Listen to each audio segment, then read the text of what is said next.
Hello guys, welcome back to my YouTube channel. In today's video, I'm going to show you how to order items on Shein. Let's get started. Launch your Shein app. Make sure you have already logged into your account. You will land to the shop page. Now, head towards the item that you want to purchase. Just open the item and then select details of the item. Once you selected, click on Add to Cart.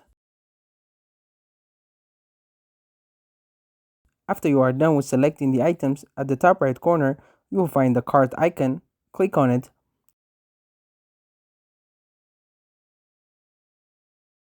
Now in this page, you're going to find all the items that you have added to the cart.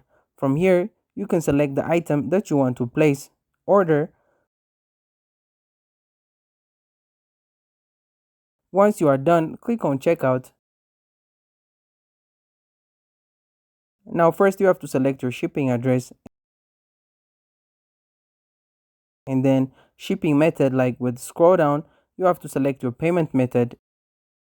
If you have any coupons, you can apply that. You can apply the points as well and use the gift card as well. Once you fill up all this, you can click on the option of continue to payment.